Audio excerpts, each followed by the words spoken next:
Olá, sejam bem-vindos, sejam bem-vindas. Mais um módulo no podcast da Sociedade de Medicina do Exercício e do Esporte do Rio de Janeiro.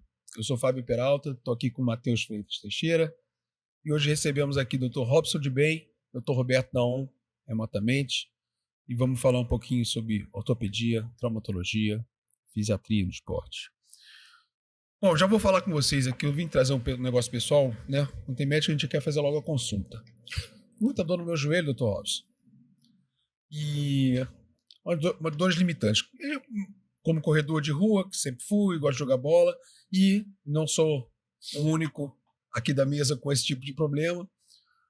Quais são os principais diagnósticos diferenciais que vocês recebem no consultório para dor no joelho relacionada à prática de atividade física, principalmente corrida e futebol? Bom, primeiro agradecer o convite, é uma honra estar aqui com tantas feras no assunto, meu amigo Naon lá em São Paulo. E pensando numa dor, se for de repente uma dor anterior no joelho, a gente tem que sempre pensar na síndrome patelofemoral. Principalmente, como você falou, em corrida, a gente pode pensar numa tendinite patelar, também é uma outra possibilidade. A gente pode pensar na condropatia patelar. E então são dores que frequentam muito o nosso consultório, são dores com queixas relativamente frequentes, principalmente para o pessoal de corrida, o pessoal que joga uma pelada, joga um futebol. A partir do momento que não seja mais no compartimento anterior, se for mais compartimento medial, a gente tem sempre, dependendo da idade, dependendo do trauma, a gente pensa numa lesão meniscal, numa lesão ligamentar, às vezes não tem a lesão do menisco no compartimento medial, mas tem um estiramento do ligamento colateral medial, que também é relativamente comum nas peladas, no futebol. Então a gente começa a raciocinar mais ou menos de acordo com a história que o paciente traz para a gente. Quer falar alguma coisa, Roberto? Bem, quero mais uma vez agradecer, é um prazer estar aqui. Eu só estou cercado de amigos, excelentes colegas num dia especial para a gente. Não tem muito o que acrescentar dos diagnósticos diferenciais, diagnósticos prováveis. Lembrar que não é tão comum a lesão do menisco lateral, mas ela é uma lesão mais desafiadora. Essa dor eventualmente não é tão localizada, ela pode ser de algumas características um pouco mais difíceis da gente ver. No futebol acontece muito mais o medial, mas o lateral também acontece. Em relação às dores posteriores, elas podem ser por cisto, elas eventualmente esse cisto tem a ver com uma degeneração ou com uma lesão meniscal, e quando na corrida, principalmente atletas com uma mecânica ruim, a praticante com uma mecânica ruim, esse trauma tende a aumentar a pressão, tende a aumentar o volume, então ela pode aparecer com uma dor posterior no joelho, que eventualmente o cisto não é o grande vilão que causou, então ela merece uma investigação maior, tanto, obviamente, da biomecânica causou isso, quanto da doença que pode ter causado o cisto. Então essas eu acho que são as patologias que a gente lembra sobre essa queixa rapidamente. Então, quando a gente mantendo, né, essa questão da mesma zona, né, do joelho, a gente fala de uma lesão que é o terror do departamento médico, que é LCA, né, rompimento de LCA. E aí a gente não vai falar sobre ela especificamente, ou sobre cirurgia, né, mas a gente vai falar do return to play, né, como é que é feito o return to play depois de um paciente, né, de um atleta ficar uma média de tempo aí de 9 meses, né, parado. Como é que é esse retorno e como é que vocês fazem, né, dentro da experiência de vocês aí nos departamentos médicos que vocês frequentam? Bom, aí no caso já num estágio avançado, né? A gente já pensando no retorno do atleta. Exato. Bom, primeiro que a gente só vai pensar nesse retorno a partir do momento que ele já tiver totalmente assintomático, né, com o arco de movimento completo, e aí a gente vai pensar em avaliar o processo da força muscular, a parte neuromotora do gestual, a parte de propriocepção, a estabilidade. E aí você pode, dependendo se você tiver acesso, né, e no alto rendimento você tem acesso às plataformas de força, você tem acesso ao Kinel, acesso à avaliação isocinética, então você consegue ter uma mensuração dessa força muscular com mais precisão e com mais segurança. A partir do momento que você já tem ali mais de 90% de recuperação da força muscular, comparado com o lado não operado, você já começa a ter uma segurança para pensar no retorno desse atleta. Obviamente que além dessa segurança, você tem que ter outros critérios, e aí a gente não pode esquecer nunca do critério de estabilidade, né, de mudança de direção. Então você tem alguns testes que você pode utilizar como testes complementares. Então tem vários rope tests, você tem o single rope test, você tem o triple rope test, você tem o crossover rope test. Então você vai adicionando essas informações. Não podemos esquecer também da parte psicológica. Então, né, a psicologia possui escalas em que faz essa avaliação com o atleta para saber se o atleta psicologicamente ele já está preparado para esse retorno. E aí você começa, juntamente com o dia a dia ali da fase de transição do atleta, você já começa a ter uma segurança, né, para você liberar esse atleta. Então você tem que ter aquela relação isquiotibiais quadríceps, você tem que ter todos esses dados muito bem avaliados para você ter uma segurança na hora de você retornar com esse atleta para o jogo. Bom, Matheus, já que você não me deixou falar da cirurgia e depois também não, médico... Você tem o direito de falar. Não, mas seguindo um pouquinho do tema, e além de médico do exercício, o Robson também é fisiatra, então eu não tenho muito para colocar além do colega que é extremamente especialista com uma experiência muito grande nisso. Mas eu quero trazer o meu destaque, que é força e equilíbrio é a base disso. Tá? Então, basicamente, existem vários testes. As revisões atuais mostram que o teste isoladamente não deve ser usado como critério, e o tempo não deve ser usado como critério, apesar de sim existir tempo mínimo. Então, fica aqui uma menção que quando você está acelerando o retorno de um atleta, você aumenta a chance da próxima cirurgia. E a situação de um trabalho importante que não interessa com a técnica feita melhor possível, a partir da segunda cirurgia, um atleta não conseguirá o seu máximo. Quer dizer, ele pode ser campeão olímpico, mas o índice que ele conseguiria na vida terá uma queda, ou poderá muito provavelmente ter uma queda disso. E o tempo de descanso, quer dizer, o tempo de retorno da segunda cirurgia é maior do que o tempo da primeira.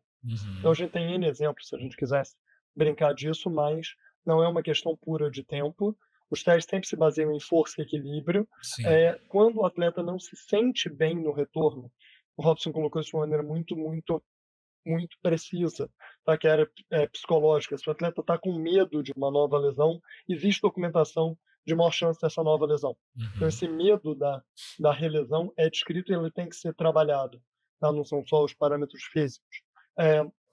Então eu queria só trazer essas duas colocações, que nenhum teste isolado se demonstrou 100% eficiente, nenhum deles, e mais do que uma cirurgia, diminui estatisticamente a chance do atleta chegar no máximo dele, mesmo que ele seja campeão mundial, olímpico, ou seja o que for, esse máximo dele estará menor.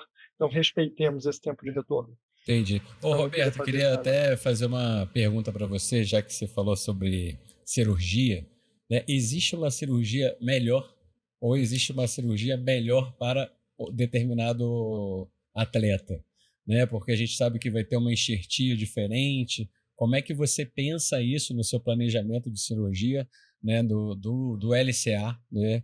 E assim, a gente sabe que a maioria dos atletas, eles, depois de recuperados, eles voltam a performar no mesmo nível em 50%. Isso é muito significativo, né? Então, como é que uma coisa impacta na outra? Né? Todo o processo de reabilitação, aí depois para o Robson, né? E impacta nessa volta no mesmo nível, né? Porque a gente percebe isso, né? Que a maioria dos atletas que sofrem esse tipo de lesão, depois eles não voltam naquele nível ou demoram bastante tempo para isso, né? Eu queria entender um pouco de vocês essa situação. O jeito mais verdadeiro de explicar isso é: a melhor técnica é a que o cirurgião domina, tá? Se o cirurgião domina patelar muito bem, e ele fizer posterior, a chance dele fazer pior é maior, tá? Espera-se de um especialista que ele domine todas as técnicas, mas provavelmente a que ele mais faz é a que ele faz melhor. Não existe, seja cadáver, seja patelar, seja posteriores, são as 3 técnicas basicamente usadas, não existe nenhuma muito melhor do que a outra. E o melhor jeito de discutir ciência é simples: se existem as 3, tem indicação para as 3. A Uhum. gente no Brasil usa muito mais posteriores do que patelar e por N dificuldades a gente quase não tem acesso a cadáver, tá? É possível, mas a gente tem muito pouca, eh, pouca doação, Uhum. então a gente tem normalmente muito pouco para isso. O que, por exemplo, nos Estados Unidos não é verdade, tá? Isso é muito mais comum nos Estados Unidos. Mas uma técnica não é muito superior à outra, o tempo de retorno não é muito diferente. O que a gente evita em atletas que fazem, pelo seu gesto esportivo, flexão do joelho acima de 90 graus. Vou pegar um grande exemplo, que poderia ser levantamento de peso olímpico, ele tem que fazer, não é possível executar sem uma flexão muito acentuada, mas a gente pode pegar lutas ou outros esportes que eu tenho que tocar o joelho no chão, a gente evita patelar, né? A teoria deveria dar base para a gente para evitar posteriores em atletas que usam muito os flexores, tá? Musculatura do rede, mas eu não tenho na literatura documentação, apesar de eu ter a base teórica, eu não tenho documentação que justifique esse evitar, tá? Então a gente não precisa evitar isso. Uhum. É, Existe uma discussão sobre o mesmo lado, se for uma revisão, mas aí é um pouquinho mais complexo. Eu uso o mesmo lado, se eu vou usar posterior, se é o que eu normalmente uso, mas eu também não tenho essa perda toda. Então, de uma maneira geral, é um pouco disso. Não tenha medo se o colega faz uma técnica em relação à outra, mas para as grandes flexões de joelhos, acima de 90 graus do seu ato esportivo, ou modalidades que eu vá encostar o joelho, é mais fácil lidar com pós e com retorno sem dor. E o patelar tem mais chance de causar dor nesses casos. Beleza. Robson, em relação a esses 50% aí que não voltam a performar, como é que a gente pensa do ponto de vista de reabilitação? Bom, a reabilitação a gente vai pensar nela independente do sucesso que a gente vai ter. Aham. Eu acho que essa situação do atleta voltar a performar da mesma forma, ela está muito atrelada, às vezes, à própria biomecânica, às vezes à própria artrocinética da articulação, e aí a gente vai ter que estar a par de estudos relacionados a essa situação.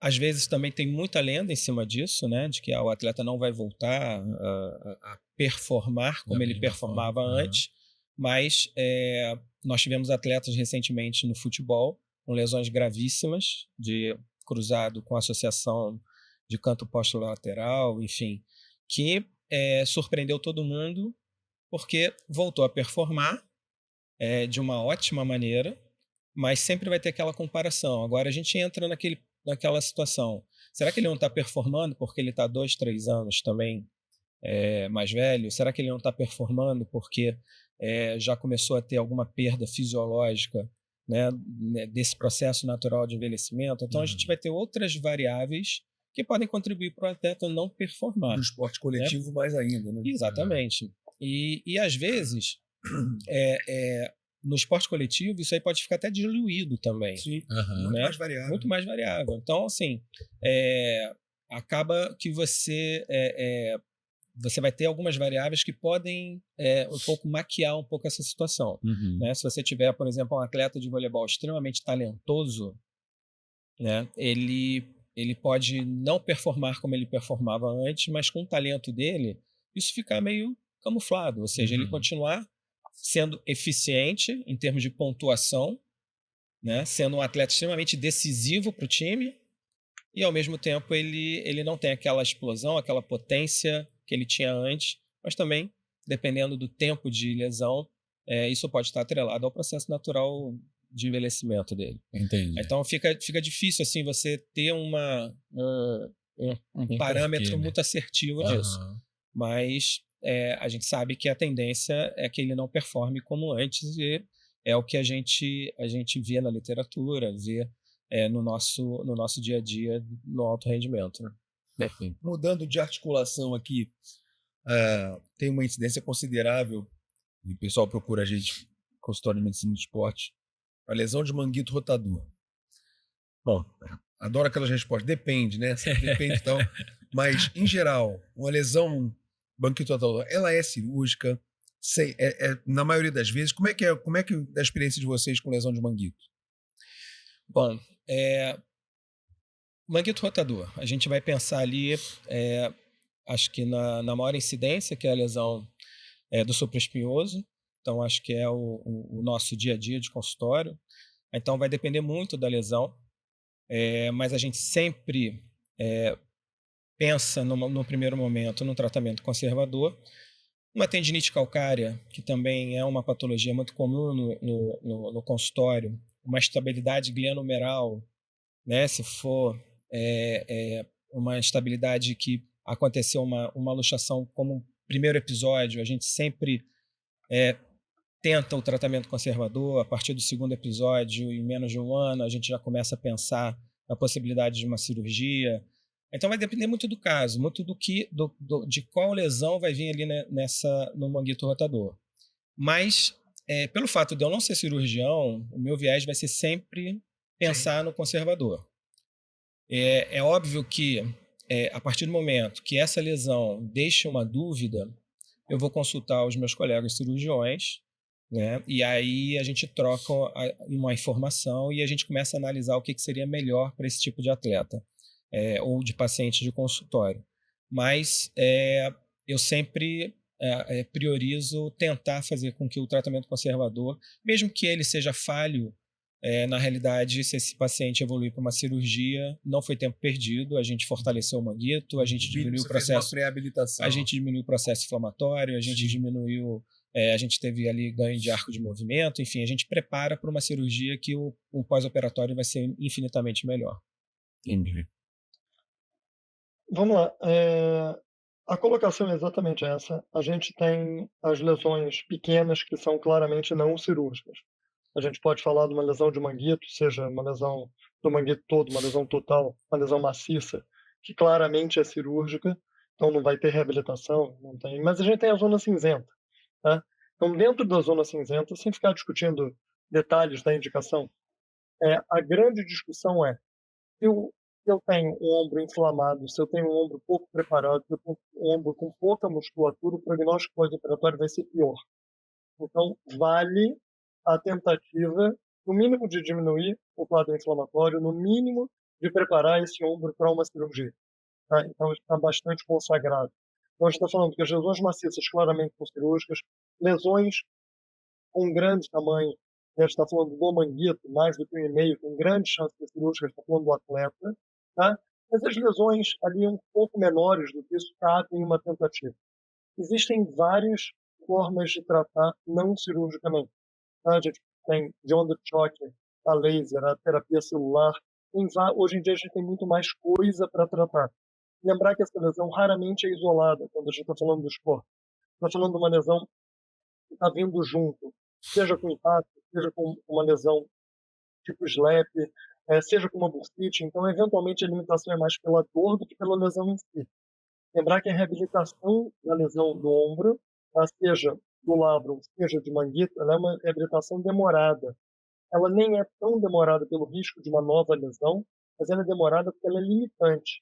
Então, você tem que conversar muito com o teu atleta, que tem chance de não ter mais essa lesão, mas tem chance de perder arco de movimento. E não é uma questão de não competência do cirurgião, é uma questão de possibilidades cirúrgicas. Então, isso tem que ser muito bem colocado. Lembrando que o mecanismo de lesão, várias vezes, tem a ver com esporte. Rotação externa, elevação e abdução do membro superior. Tá? O clássico cotovelo acima do ombro rodado para fora. Tá? A posição clássica de arremessar uma bola, principalmente no polo, tá? No polo aquático. Então, qualquer esporte de arremesso, ou no vôlei, ou qualquer uma das coisas que a gente trouxe. Então, tem que lembrar que isso pode ser limitante com a melhor cirurgia do mundo, feita a melhor reabilitação do mundo. Então, na zona cinzenta, a gente tem uma tendência de pelo menos tentar o conservador. E onde esse tentar cabe, mesmo que continue sendo cirúrgico, o seu ombro preparado terá menos tempo no pós-operatório com uma qualidade melhor. Então, sem entrar basicamente nas técnicas, eu queria destacar um pouquinho disso. Entendi. E assim, eu queria puxar um gancho, né, e instigar vocês, né, porque a gente fala de tratamento conservador, mas que tratamento conservador é isso? Né? É anti-inflamatório, gelo, fisioterapia, iona de choque, né? Como que a gente pode fazer essa estratégia? E uma coisa que esse módulo tem muito assunto, né? Esse módulo é interminável, daria para a gente fazer um podcast de dia inteiro. Só que a gente sabe que uma das coisas que mais assusta, né, principalmente o corredor novo ou esportista, né, que está começando, é a fratura por estresse, né, que está ligada à carga de treino e etc. Eu queria que vocês falassem um pouco também sobre isso, né, que é uma entidade que é super difícil também de tratar, né, e que está super ligada a esse boom também de corrida de rua que a gente está tendo hoje em dia. Né? Bom, fratura de estresse tem uma história muito rica, clinicamente falando, né? O paciente no consultório, seja atleta de fim de semana, seja atleta corredor, amador, ele chega sempre com uma história muito parecida, né? É uma dor insidiosa que aparece, que vai piorando progressivamente. Ele te relata que é uma dor que piora quando ele volta a treinar e melhora com repouso. Você, quando questiona, sempre tem ali um incremento no treinamento, aumento da carga, aumento de volume de treino. Então é muito comum você pegar sempre muito próximo a grandes competições. Então aquele paciente consultório que vai correr a São Silvestre, faltando 2 semanas para a prova, ele aparece com esse quadro. Só que você, quando vai questionar, ele já estava sentindo uma dorzinha há 1, 2 meses atrás no treinamento, mas ele vai aumentando a intensidade do treinamento. A gente sabe que a planilha de treino de uma corrida longa, né, faltando ali 3 semanas, eles atingem mais ou menos o ápice, depois tem uma queda antes de chegar até a prova. Então é nesse momento que aparece. E aí, como está muito próximo da prova, ele não quer deixar de ir para a prova, ele já pagou, ele já está com a viagem programada, se for uma maratona fora do país. Então, assim, é uma história muito clássica. É muito clinicamente, você te obriga a pensar nessa fratura de estresse ou nessa reação de estresse. E acaba que você ainda tem outras situações que você pode ainda pensar. Né? No caso de mulher, você pode pensar na tríade da mulher atleta, você pode pensar naquele paciente teu que fez um uso prolongado de corticoide, você pode pensar naquele teu paciente que estava acostumado num determinado terreno e trocou o terreno. Então você tem a clínica te dando aí várias informações, né, que vão te levar a pensar nesse tipo de lesão. E aí o tratamento ele vai ser de acordo com a gravidade da lesão, né, vai ser de acordo com o que a gente vai ter, o tempo que a gente vai ter. Então, às vezes, a gente não vai ter muito tempo para recuperar esse atleta porque a competição já está ali em cima e ele vai querer ir para a competição. Então, você tem ali, a estratégia vai ser muito em cima do que você tivesse sido apresentado. Uhum. Né? Mas eu acho que o que mais me preocupa nesse tipo de lesão é a recidiva, né? Porque aí a gente tem que pensar o que está acontecendo para esse atleta não estar se recuperando desse tipo de lesão. E muitas vezes está relacionado à carga de treinamento, ou um treinamento que às vezes foi planejado de uma forma correta, mas está sendo executado de uma forma correta, ou às vezes ele foi planejado de uma forma incorreta. Então, ou a gente já entra nesses quadros mais difíceis, que entra a parte de desbalanço hormonal, né, em que você vai ter que entrar em outras áreas para tentar corrigir esse agente causador. Né? Uhum. Não completar aí alguma coisa? Esse é um tema que eu recebo muito em consultório, sejam os casos cirúrgicos, eu opero, sejam os casos não cirúrgicos, porque como médico do esporte recebemos toda hora. Eu acho que a colocação, Robson, sua é a linha que eu mais sigo. Fratura por estresse tem que ser vista inicialmente como uma fratura patológica, porque é uma energia que não deveria quebrar o osso. com uma fratura patológica, vamos colocar rápido no diagnóstico inicial todas as fraturas patológicas, sejam tumorais, sejam infecciosas, sejam outras. Outras é o que a gente, enquanto médico do exercício, mais vê. Então, aí cabe um passo anterior, se a fratura seria cirúrgica, não sendo fratura por estresse, cuidado, não vamos entrar no erro de não tratar cirurgicamente. A chance de sucesso é grande. Matheus se perguntou sobre tratamento, a gente chega lá. Sim. Mas eu acho que esse é o primeiro divisor de águas.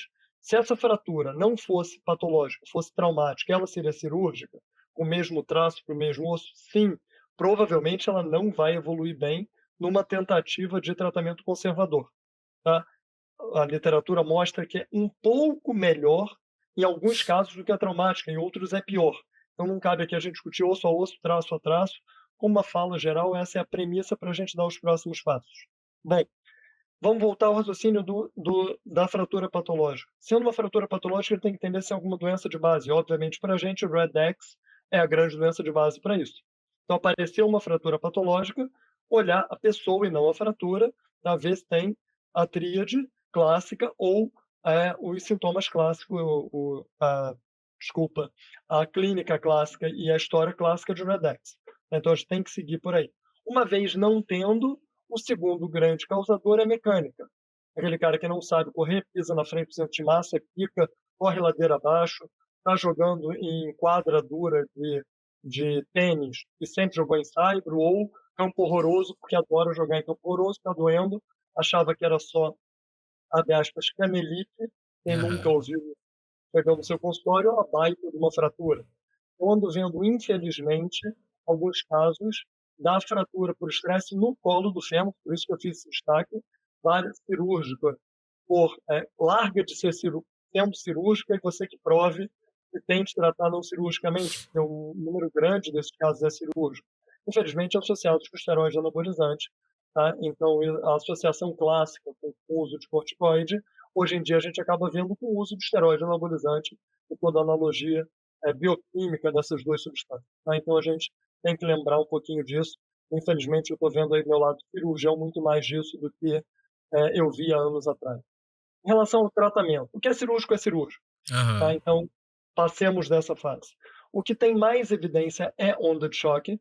Tá? Então, onda de choque é o que tem na literatura hoje mais evidência sobre o tratamento. A onda de choque focal, sem a menor dúvida, que a literatura sustenta para esse tipo de tratamento. Então, é alta energia, no foco da fratura. De novo, para isso a gente tem que garantir que um osso está de boa qualidade, mas isso não garante recidiva.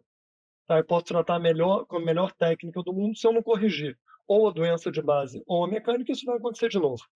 Então, infelizmente, a gente vê isso acontecendo recidivamente em alguns pacientes. Maravilha. Pensando aqui numa outra entidade clínica que é extremamente limitante, por vezes incapacitante para atleta, é a pubalgia, né? E a pubalgia, eu entendo, e eu queria que vocês colocassem aqui, que ela está muito associada à distensão de adutor, de reto abdominal, acho que cria um estresse maior ali na inserção tendinosa, né? E como é que vocês fazem essa abordagem? De fato é isso que eu estou falando? Você tem essa associação direta com distensão de adutor, principalmente? E qual é o prognóstico na grande maioria das vezes que vocês veem pubalgia? Bom, também é muito comum no consultório, né? A gente tem aí, às vezes, sempre uma dúvida se é uma lesão na musculatura adutora ou se é uma lesão no pubis, né? Só que a lesão na musculatura adutora, ela tem uma história bem diferente, né? É uma lesão aguda, o paciente sabe o exato momento que surgiu a lesão, enquanto que na pubalgia já é um surgimento insidioso, crônico, o paciente já chega falando que ele já está com aquela dor há um certo tempo.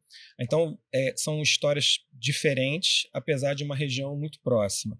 Se você tiver uma lesão aguda no adutor, geralmente essa é a lesão mais bem localizada e pode ser uma irradiação para a região do pubis. Quando você tem uma pubalgia, é exatamente o contrário. Você tem uma dor mais localizada na região púbica que pode irradiar ali para o adutor. Até porque na pubalgia o adutor participa desse processo junto com o reto abdominal.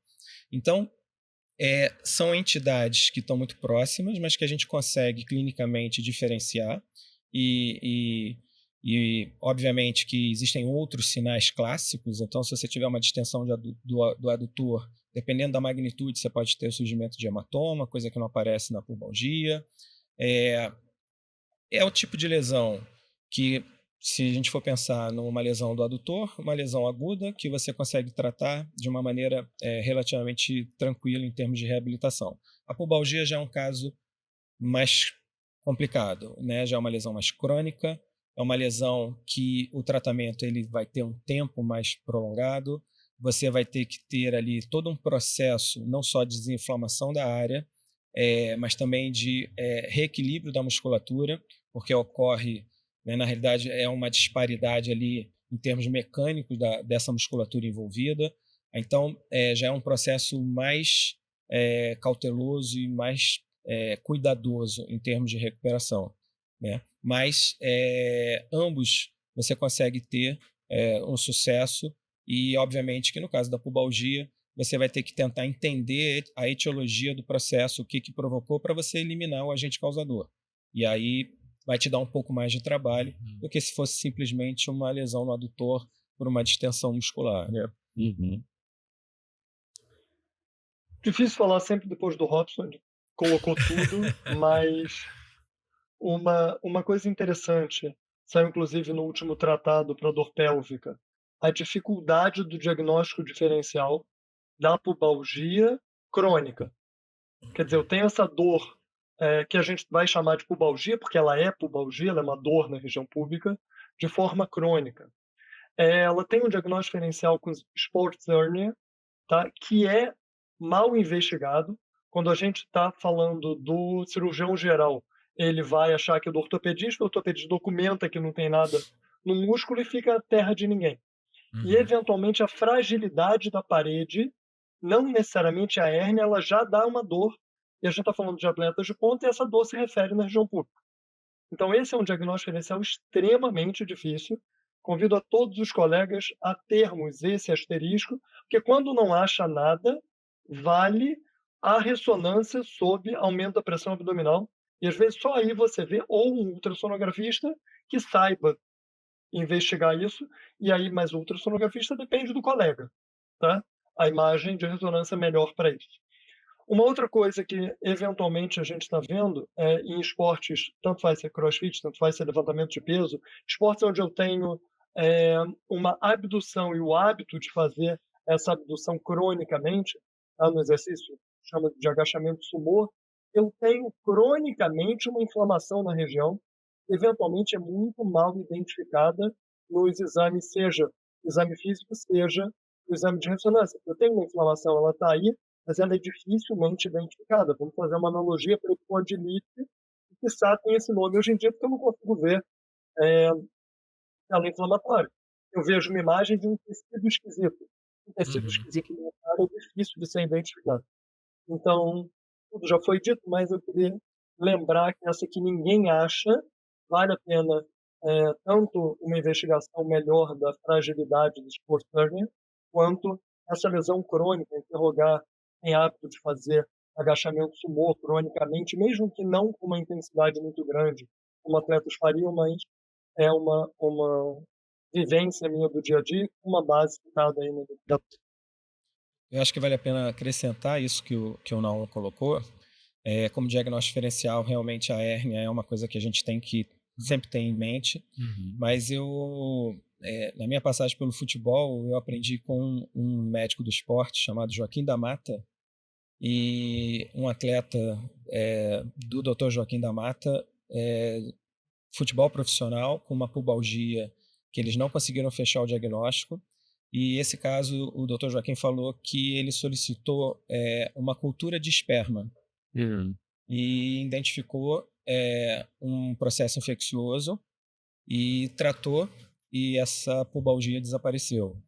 Então também é um outro diagnóstico diferencial. Obviamente que eu só sei desse relato do professor Joaquim da Mata, mas é uma coisa que ficou como aprendizado, exatamente nas pubalgias em que você não consegue fechar diagnóstico. Então a gente pensa primeiramente numa hérnia, que também pode ser o causador, e desse processo infeccioso do esperma também foi uma dica que eu aprendi e nunca mais esqueci. Beleza, acho que Robson me Pode falar, ajudou a pode lembrar falar. de uma coisa. Endometriose Sim. também é um diagnóstico. Então, lembrando da saúde do homem, lembrando da saúde da Da mulher mulher. específica, a endometriose também é um diagnóstico diferencial. Bem lembrado.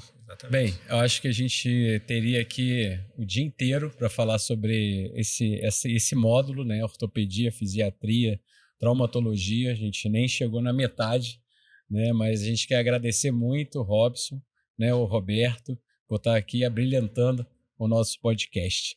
E voltamos no próximo módulo. Muito obrigado a vocês pela contribuição valiosa. Eu que agradeço. É um prazer. Com meu amigo Um Nelson. prazer.